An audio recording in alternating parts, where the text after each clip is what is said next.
नमस्कार दोस्तों, सन्यासी एकेडमी के प्लेटफॉर्म पर आपका स्वागत है। मैं भारतीय संविधान की कड़ी में जो है अगली क्लास के लिए जो है आगे तैयार हूँ। और हम लोग पीछे क्लास में 1928 के नेहरू रिपोर्ट के बारे में बात कर चुके हैं। नेहरू रिपोर्ट में जो है भारतीय संविधान के जो भारतीयों द्वारा निर्मित होने की बात कही गई थी, तो उस भारतीयों द्वारा निर्मित संविधान की जो पृष्ठभूमि है, एक झलक जो अनौपचारिक रूप से दिखाई देती है, वो नेहरू रिपोर्ट 1928 के द्वारा दिखाई देती है।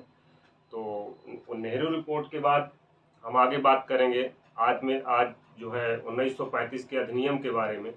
1935 के अधिनियम जो था वो अधिनियमों के इतिहास में सबसे बड़ा था और भारतीय संविधान के स्रोत के रूप में देखा जाए तो सबसे बड़ा भारतीय संविधान का स्रोत था। तो भारत के जो 1935 के अधिनियम थे, भारत शासन अधिनियम 1935 का था, उसमें जो भारतीय संविधान के आधे से ज़्यादा प्राविधान हैं उसी अधिनियम के द्वारा हूबहू लिए गए हैं। और इस अधिनियम को जो है संयुक्त समिति की रिपोर्ट के परामर्श पर पारित किया गया था और पिछले अधिनियमों में सुधार की दृष्टि से ही ये प्रस्तुत किया गया था। और भारत में जो है वो सुदृढ़ शासन व्यवस्था ब्रिटिश सरकार चला सके, इसके लिए भी प्रयास किया गया था। अब इसमें जो है नेहरू रिपोर्ट की प्रभावी भूमिका रही है। इस अधिनियम में नेहरू रिपोर्ट जो है उसका काफ़ी प्रभाव रहा, क्योंकि नेहरू रिपोर्ट में जो सारी चीज़ें बताई गई थी उसको इस अधिनियम में कुछ शामिल किया गया था, कुछ को हटाया भी गया था। और इसमें इसका जो है मुख्य आधार जो बना था, इस अधिनियम को पारित होने का जो मुख्य आधार था 1933 के श्वेत पत्र का था। तो श्वेत पत्र में जो बातें कही गई थी उसी को जो है इस अधिनियम के माध्यम से जो है वो यथार्थ रूप में लाने का प्रयास किया गया ब्रिटिश सरकार द्वारा, ताकि शासन व्यवस्था को सुचारू रूप से चलाया जा सके। तो आइए इसके प्राविधानों के बारे में देखते हैं। तो भारत शासन अधिनियम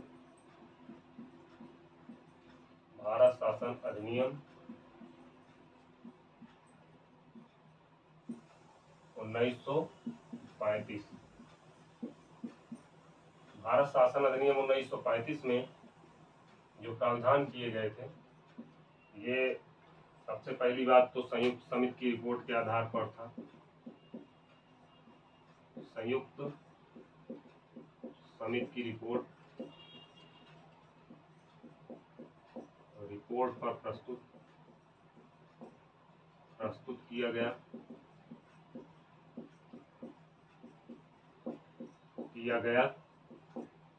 और दूसरा इसका जो आधार था 1933 का श्वेत पत्र।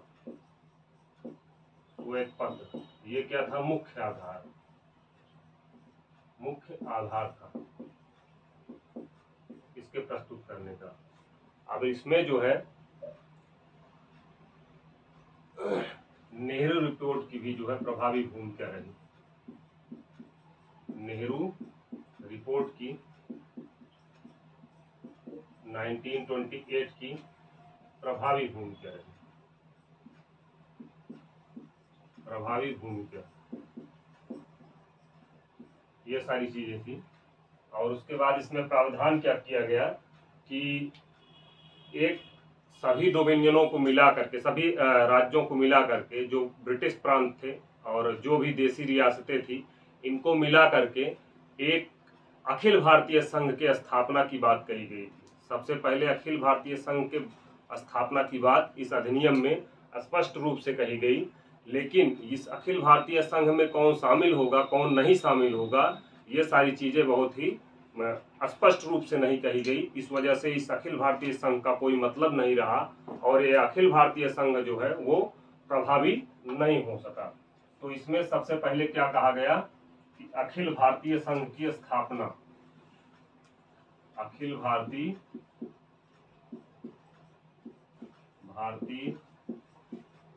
संघ की स्थापना की बात कही गई। अखिल भारतीय संघ की स्थापना में अखिल भारतीय संघ में शामिल कौन कौन से होंगे? तो अखिल भारतीय संघ में शामिल होने के लिए सबसे पहले कौन थे? ये थे ब्रिटिश प्रांत, ब्रिटिश प्रांत। और दूसरा था चीफ कमिश्नरी, यानी कमिश्नरी क्षेत्र, कमिश्नरी क्षेत्र। और तीसरा था ब्रिटिश प्रांत पहला, दूसरा कमिश्नरी क्षेत्र, और तीसरा था देसी रियासतें, देसी रियासतें। इन देसी रियासतों में जो है इनको रखा गया कि देसी रियासतें जो शामिल होंगी वह स्वेच्छा से होंगी। इनकी क्या थी? स्वेच्छा की बात थी, ये स्वेच्छा से, ये चाहे तो शामिल हो भी सकती थी और नहीं भी हो सकती थी। जो कमिश्नरी क्षेत्र थे वो 4 थे, इनको शामिल होना ही होना था। और ब्रिटिश प्रांत उस समय 11 थे, इनको भी शामिल ही होना था। तो ब्रिटिश प्रांत और कमिश्नरी क्षेत्र, इनके लिए तो अनिवार्य किया गया कि वो अखिल भारतीय संघ में शामिल होंगे, लेकिन देसी रियासतों को स्वेच्छा पर छोड़ा गया कि इनकी इच्छा होगी तो अखिल भारतीय संघ में शामिल होंगे, अन्यथा नहीं होंगे। इनको क्या किया गया कि अनिवार्य किया गया, अनिवार्य रूप से शामिल होना, अनिवार्य रूप से शामिल। ये जो 2 थे, इनको क्या किया गया कि अनिवार्य रूप से शामिल करने के लिए कहा गया, जबकि देसी रियासतों को स्वेच्छा के लिए, स्वेच्छा शामिल होने के लिए कहा गया। तो इस अखिल भारतीय संघ में ब्रिटिश प्रांत और कमिश्नरी क्षेत्रों को छोड़ करके देसी रियासतें शामिल भी नहीं हुई, नहीं शामिल हुई। इसका परिणाम यह हुआ कि अखिल भारतीय संघ फेल हो गया। तो इसमें आगे प्राविधान था, इस अखिल भारतीय संघ में जो है ये सारी चीजें थी। और आगे के प्रावधान में था कि प्रांतीय स्वायत्तता। अब प्रांतीय स्वायत्तता क्या थी उसको जानते हैं। प्रांतीय स्वायत्तता, प्रांतीय स्वायत्तता में कहा गया कि प्रांतों को अपने प्रांत के लिए कानून बनाने का जो है वो अत्यांतिक अधिकार होगा। अत्यांतिक का मतलब होता है कि उसको अन्य अन्य क्षेत्रों में प्रांत के जो विषय हैं उन विषयों के क्षेत्रों में जो कानून बनाने का अधिकार होगा वो प्रांतीय सरकार को अपना स्वयं का अधिकार होगा। लेकिन उस पर भी कुछ ऐसे प्रतिबंध लगाए थे, जैसे गवर्नर जनरल जब चाहेगा, अगर उसे लगेगा कि इस प्रांतीय स्वायत्तता के इस नियम से कोई भी परेशानी है वो भारतीय संघ को और भारतीय भारतीय राजनीतिक व्यवस्था में कोई समस्या हो रही है, तो उस पर वो वीटो कर सकता था। लेकिन वो अन्यथा वीटो मतलब एक जनरल वे में वो वीटो नहीं कर सकता था। तो प्रांतीय स्वायत्तता में कहा गया कि प्रांतों को प्रांतीय विषयों पर, प्रांतों को राज्य विषय पर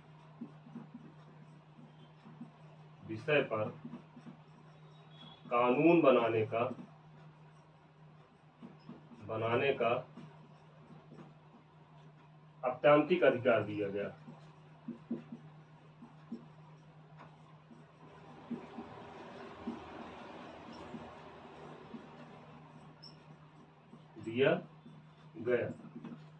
अब इसमें हुआ क्या कि इसमें कह सकते हैं कि प्रांतीय स्वायत्तता में जो है प्रांतों को राज्य विषय पर कानून बनाने के लिए अत्यांतिक अधिकार दिया गया कि वो राज्य विषय पर कानून बना सकता है।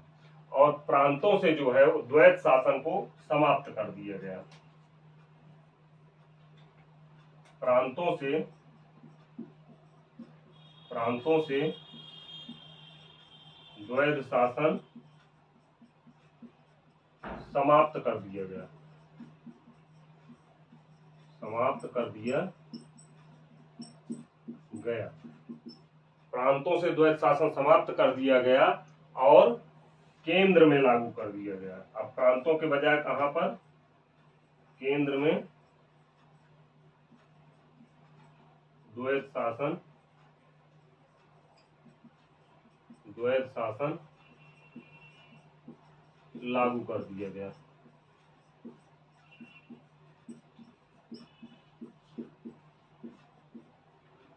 अब प्रांतों से हटाकर द्वैध शासन को केंद्र में लागू कर दिया गया और गवर्नर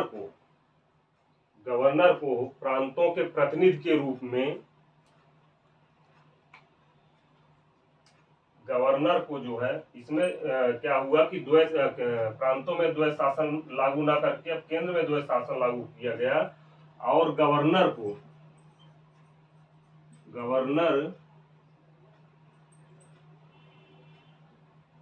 को क्या किया गया कि अब ब्रिटिश प्रतिनिधि नहीं होगा।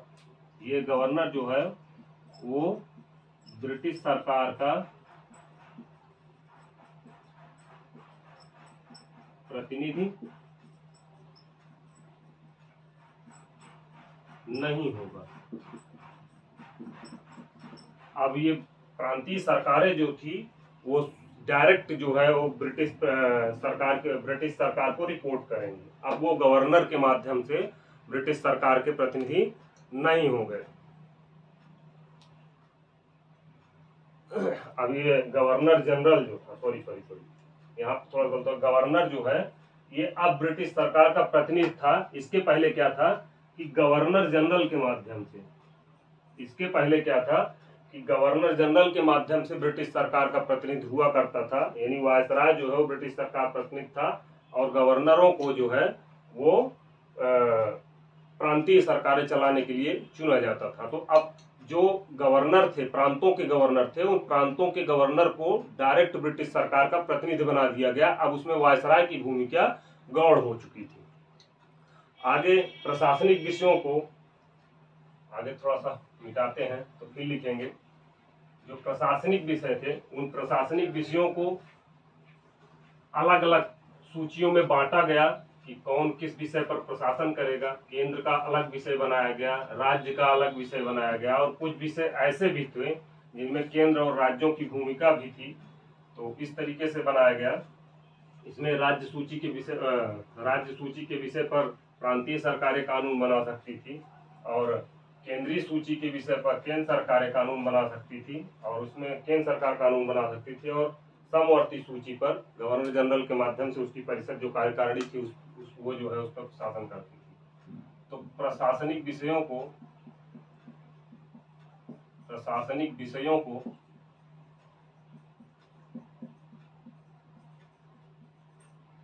तीन भागों में बांटा गया।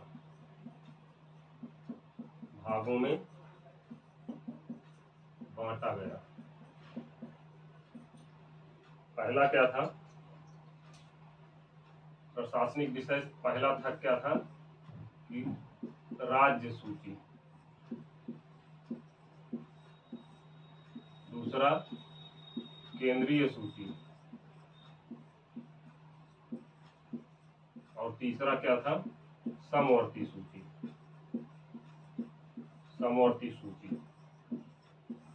पहली बार इस अधिनियम में समवर्ती सूची का जिक्र होता है, समवर्ती सूची को शामिल किया जाता है। इसमें राज्य सूची में 59 विषय, राज्य सूची में जो है वो 59 विषय, राज्य सूची में जो है 54 विषय और केंद्रीय सूची में 59 विषय और समवर्ती सूची में जो है इसमें राज्य सूची में 54 विषय, केंद्रीय सूची में 59 विषय और संघ सूची में 36 विषय को शामिल किया गया। 36 विषयों को शामिल किया गया और जो राज्य सूची थी उस पर जो है प्रांतों के गवर्नर कानून बनाते थे, उनकी परिषद कानून बनाती थी और केंद्रीय विषयों पर गवर्नर जनरल और वायसराय की कार्यकारिणी के अनुसार जो है कानून बनाए जाते थे। और समवर्ती विषय में वो 36 विषय थे जिस पर जो है केंद्रीय सरकार और राज्य सरकार दोनों कानून बना सकती थी। लेकिन इसमें कुछ विषय ऐसे थे जिसमें जो है कहा गया कि इस विषय पर कानून जो है वो भारत सचिव के माध्यम से, ये क्या नाम के वायसराय के माध्यम से उसकी परिषद द्वारा बनाया जाएगा और उसका ये का अधिकार होगा और वही कानून बना सकता है। जैसे कौन कौन से विषय थे, रक्षा, विदेश, जो है जनजाति और धार्मिक मामले, यानी समवर्ती के कुछ विषय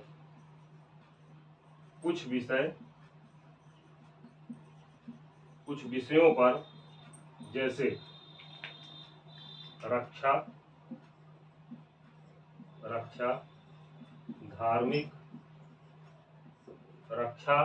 धार्मिक तथा विदेश और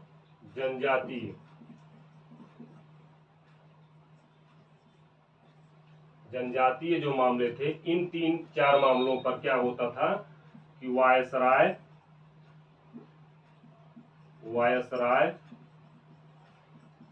तथा उसकी कार्यकारिणी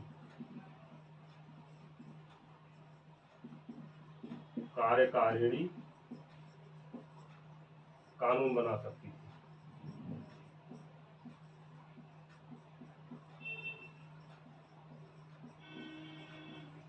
ये वायसराय और उसकी कार्यकारिणी इन विषयों पर, इन 4 विषयों पर कानून बना सकती थी। इन 4 विषयों पर कानून बनाने का अधिकार ना तो राज्य का था और ना केंद्र का।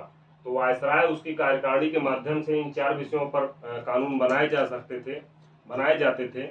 और इसमें जो है क्या हुआ कि जैसे नेहरू रिपोर्ट जो प्रस्तुत की गई थी, उसमें लॉर्ड बर्केनहेड जो थे, तो इन्हीं के जो है कह सकते हैं कि प्रयासों से, जैसे कह सकते हैं कि इन्हीं की चुनौती को स्वीकार करते हुए मोतीलाल नेहरू ने क्या किया था, नेहरू रिपोर्ट प्रस्तुत किया था, जिसमें कुछ बातें 1935 के प्रावधान की पहले से ही थी।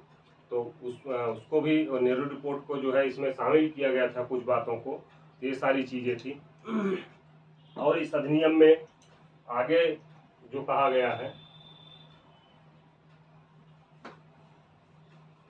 उसके बारे में भी बात करेंगे। आगे कुछ प्रावधान और भी हैं, उन प्रावधानों में बारे में बात करेंगे। इसमें कहा गया कि सिंधु तथा उड़ीसा, ये जो है 2 अलग नए राज्य बनाए गए। बर्मा को भारत से अलग किया गया। बर्मा को भारत से अलग किया गया तथा उड़ीसा एवं सिंध को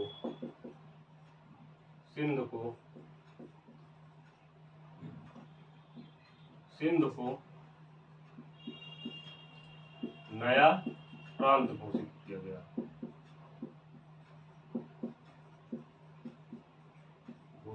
गया।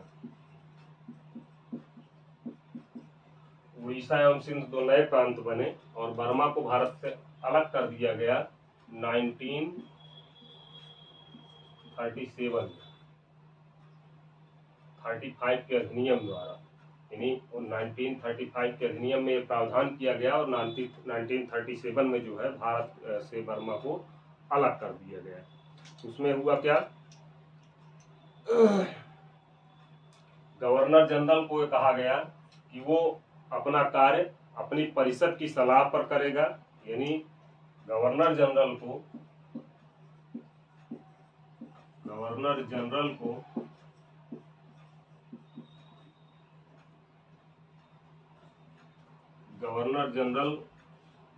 कोई भी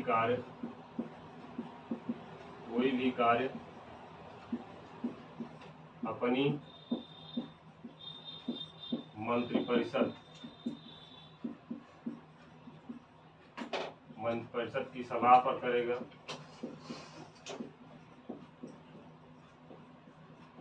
ये गवर्नर जनरल पहले क्या था कि मंत्रिपरिषद की सलाह मानने के लिए बाध्य नहीं था, लेकिन बाद में क्या किया गया कि मंत्रिपरिषद की सलाह पर ही कार्य करने के लिए इसको बाध्य किया गया।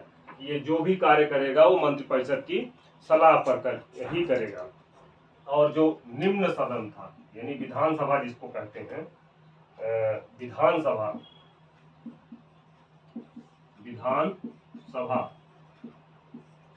निम्न सदन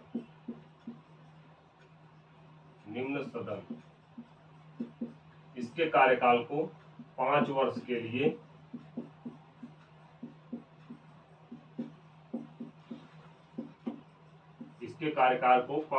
लिए निर्धारित किया गया।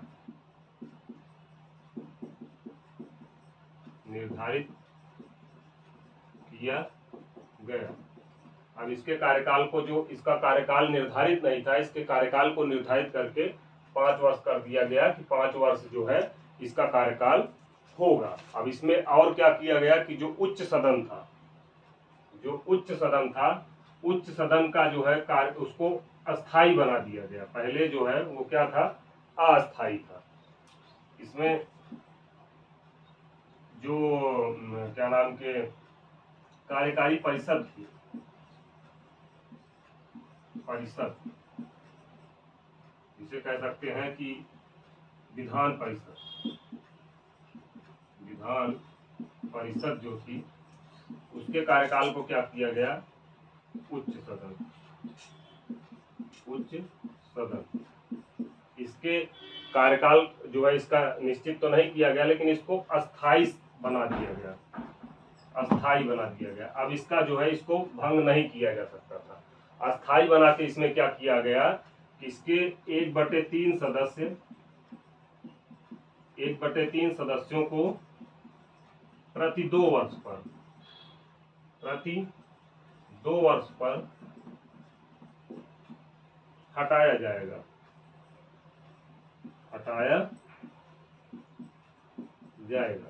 अब इसमें क्या किया गया, इसको अस्थाई बना के इसके 1/3 सदस्यों को क्या किया गया, प्रति 2 वर्ष बाद जो है इनको हटाया जाएगा। हालांकि जो सदस्य हटाए जाते थे उनको जो है फिर से चुनाव लड़ने का अधिकार था और फिर से वो चुन करके आ सकते थे, लेकिन एक बार उनको जो है वहां से उनका कार्यकाल, सदस्यों का कार्यकाल समाप्त कर दिया जाता था और 1/3 सदस्यों का चुनाव हर 2 साल बाद फिर से हुआ करता था। तो इस विधान परिषद को जो है अस्थाई बना दिया गया और गवर्नर जनरल को जो है सत्र आहूत करने, इन दोनों सदनों के सत्रों को आहूत करने गवर्नर जनरल को दोनों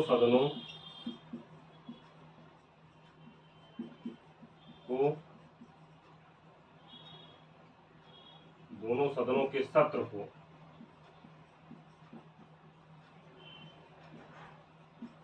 आहूत करने तथा सत्रावसान करने की शक्ति दी गई।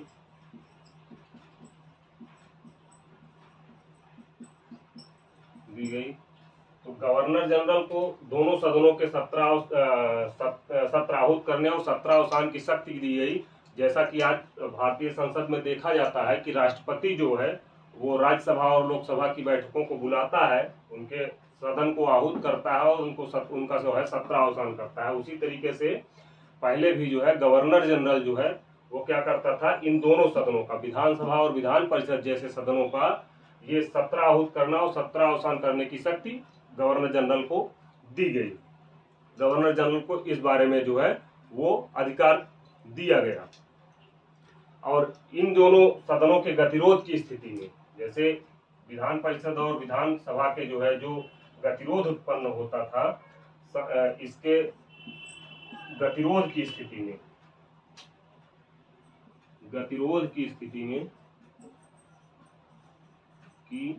में गवर्नर जनरल को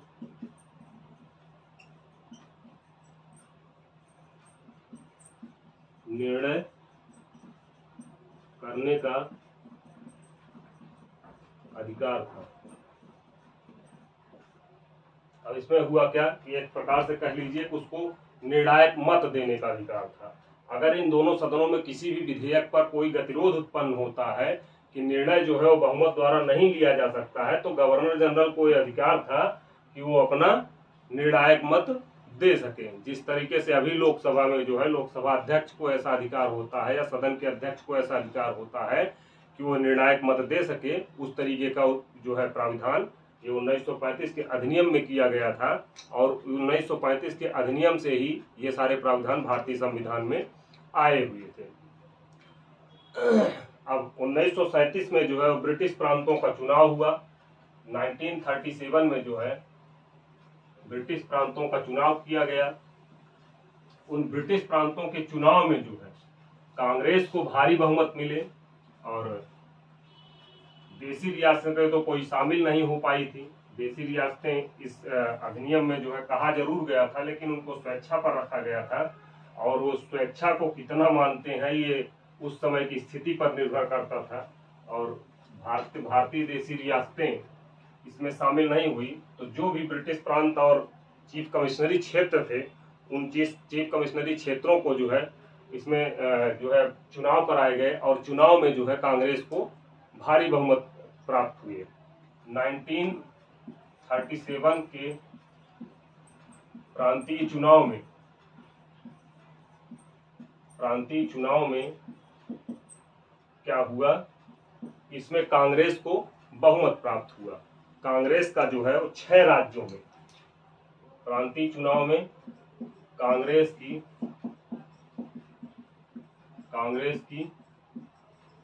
6 राज्यों में सरकार बनी। राज्यों में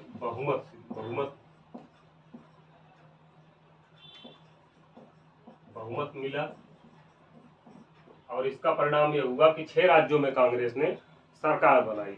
और वो 6 राज्य कौन कौन से थे, तो 6 राज्यों की बात करेंगे तो वो 6 राज्य थे, ये उत्तर पश्चिमी सीमा क्या नाम के, इसमें 6 राज्य थे, मद्रास, बिहार,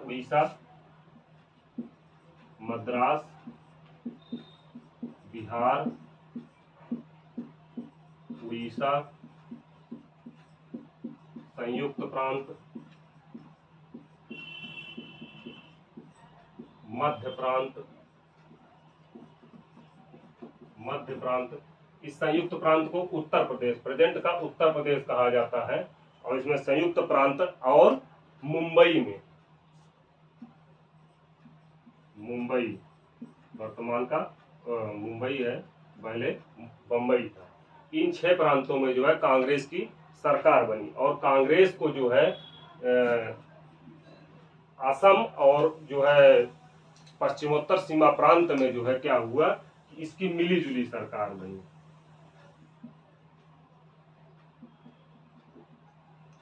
पश्चिमोत्तर सीमा प्रांत और असम में जो क्या हुआ कि पश्चिमोत्तर सीमा प्रांत तथा असम में कांग्रेस की क्या हुई, मिलीजुली सरकार बनी। कांग्रेस की मिलीजुली सरकार बनी।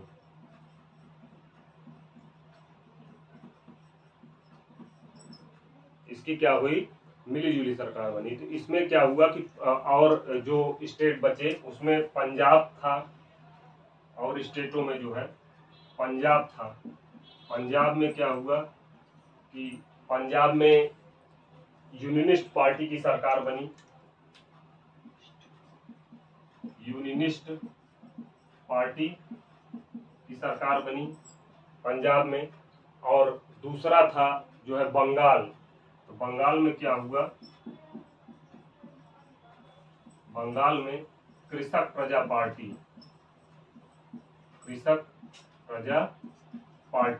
इसकी सरकार बनी। इन दोनों राज्यों में जो है, ये पंजाब में यूनियनिस्ट पार्टी और बंगाल में कृषक प्रजा पार्टी की सरकार बनी। कांग्रेस की 6 राज्यों में मद्रास, बिहार, उड़ीसा, संयुक्त प्रांत, मध्य प्रांत और मुंबई में सरकार बनी। और पश्चिमोत्तर सीमा प्रांत में जो है कांग्रेस ने मिलीजुली सरकार का गठन किया। और ये सरकारों के प्रांतीय चुनाव में जो है परिणाम थे। प्रांतीय चुनाव के परिणाम के बाद जो है इस जो है सरकार को गठित किया गया। और इस सरकार को, प्रांतीय चुनाव में जो सरकारें गठित की गई थी, इन सरकारों को ज्यादा दिन तक कार्यकाल, मतलब इनका कार्यकाल ज्यादा दिन तक नहीं रहा, क्योंकि उस समय द्वितीय विश्व युद्ध की स्थिति उत्पन्न हो रही थी। और द्वितीय विश्व युद्ध में क्या हुआ कि भारतीयों को पूछे बगैर, यानी भारतीय सरकारों से, यानी प्रांतीय सरकारों से जो है पूछे बगैर उनकी सलाह के क्या किया गया कि भारत को द्वितीय विश्व युद्ध का हिस्सा बना दिया गया। जब द्वितीय विश्व युद्ध का हिस्सा बनाया गया तो इससे खिन्न होकर ये प्रांतीय सरकारें क्या की कि 28 माह बाद, यानी जो 28 माह की सरकार बनी, उस 28 माह बाद क्या हुआ कि 28 माह बाद ये सरकारें जो है वो सामूहिक रूप से इसके सदस्यों ने क्या किया कि त्याग पत्र दे दिया, जिससे सरकारें गिर गई। और सरकारें गिरने के बाद क्या हुआ कि इनका जो है, अब इसमें सिर्फ इतना कारण था कि प्रांतीय सरकारों की जो है ये 28 माह बाद इस्तीफा देने के सदस्यों की जो क्रमवार संख्या बढ़ी है, उसमें यही मेन कारण बताया गया था कि द्वितीय विश्व युद्ध में भारतीयों से बिना पूछे हुए उनको द्वितीय विश्व युद्ध का हिस्सा बनाया गया ब्रिटिश सरकार द्वारा।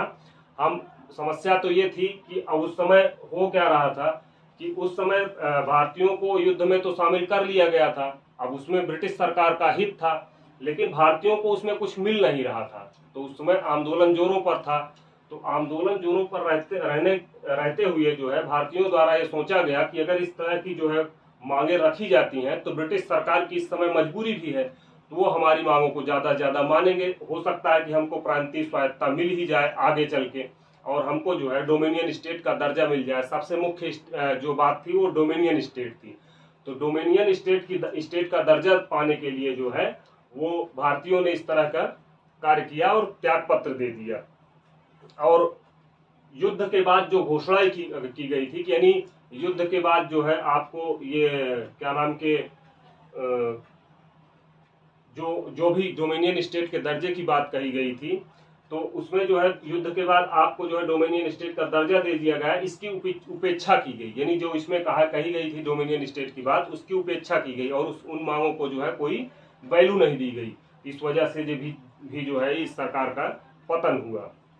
और इस सरकार के पतन के बाद, यानी इस सरकार का अक्टूबर 39 में पतन हो जाता है, यानी 28 माह बाद जो पतन हुआ है वो अक्टूबर 1939 में हुआ है।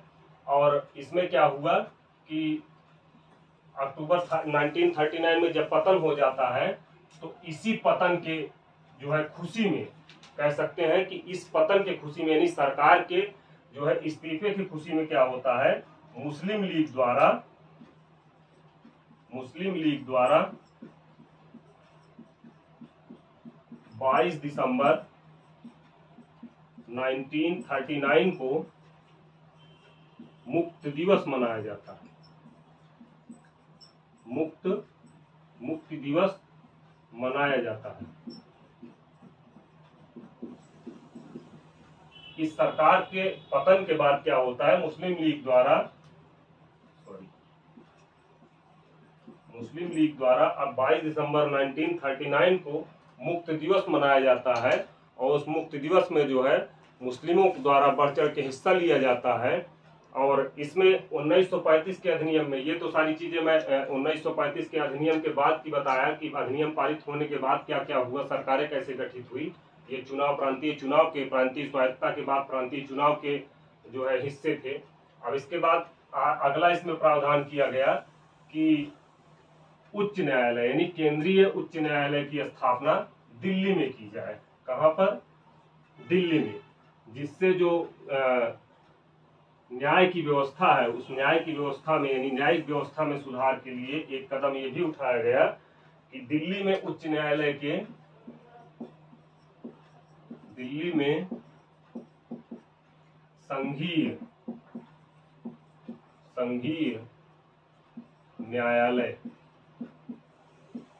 संघीय न्यायालय के गठन की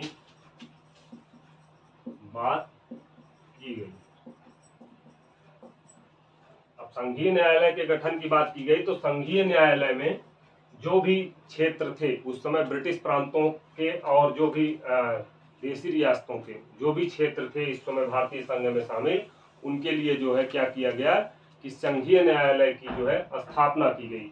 और संघीय न्यायालय में जो है जो न्यायाधीश नियुक्त होते थे, संघीय न्यायालय के न्यायाधीशों की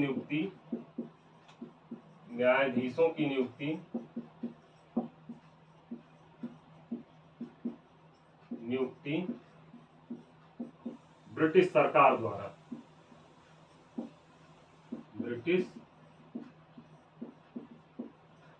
सरकार द्वारा, ब्रिटिश सरकार क्या कह लीजिए, ब्रिटिश सम्राट कह लीजिए, क्योंकि ये क्राउन के अधीन था और क्राउन ये इन न्यायाधीशों की नियुक्ति करता था। और इसमें संघीय न्यायालय में 6+1 यानी एक मुख्य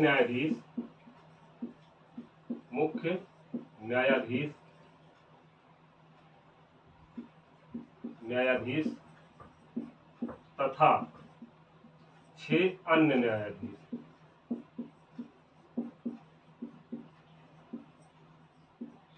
ये जो है शामिल किए गए, यानी 6 अन्य न्यायाधीश और एक मुख्य न्यायाधीश, यानी कुल मिलाकर 7 न्यायाधीशों का जो है एक संघीय न्यायालय गठन किया गया। और संघीय न्यायालय में सबसे पहले जो प्रथम मुख्य न्यायाधीश हुए वो सर मॉरिस ग्वेयर हुए। अब इसमें जो है प्रथम मुख्य न्यायाधीश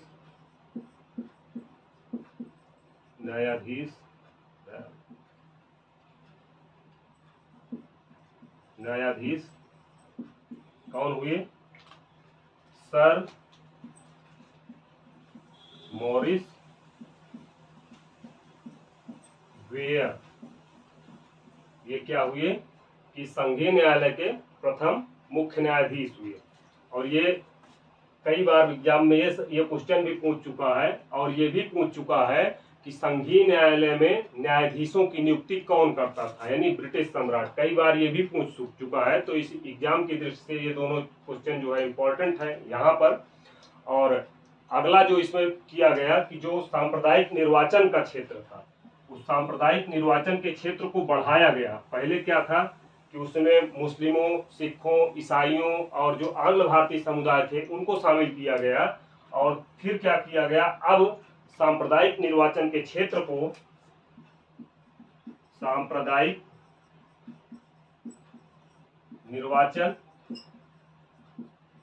निर्वाचन के क्षेत्र का विस्तार अब क्या किया गया, उसमें हरिजनों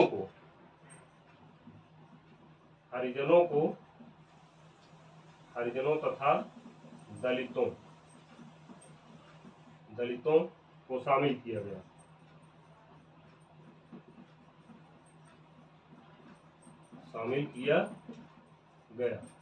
अब इसमें क्या था कि पहले सांप्रदायिक निर्वाचन में जो पहले मुस्लिमों, आंग्ल भारतीय समुदाय और ईसाइयों को शामिल किया जाता था, उसमें अब हरिजनों और दलितों को भी शामिल कर लिया गया। अब इससे सांप्रदायिकता को और बल मिला। अब सांप्रदायिकता के बल मिलने के बाद क्या हुआ कि इसमें जो है अराजकता देश में उत्पन्न हुई। और उस समय भारतीय आंदोलन का जो है वो चरम था। भारतीय आंदोलन अपने चरम पर था और भारतीयों को स्वतंत्रता चाहिए थी। अब जो डोमिनियन स्टेट के दर्जे की बात थी, अब वो उसका सुर जो है वो स्वतंत्रता की तरफ मुड़ने लगा था। अब लोगों को डोमिनियन स्टेट से सिर्फ काम नहीं चलने वाला था, वो चाहते थे कि ब्रिटिश सरकार हमको पूर्णतः स्वतंत्र करे, यानी पूर्ण स्वाधीनता की तरफ भारतीय आंदोलन का लक्ष्य वो मुड़ने लगा था। तो ब्रिटिश सरकार को लगा कि नहीं, इन 1935 के अधिनियम में जो बातें की गई हैं, ये बातें कुछ तो लागू की गई, कुछ जमीन पर उतरी ही नहीं।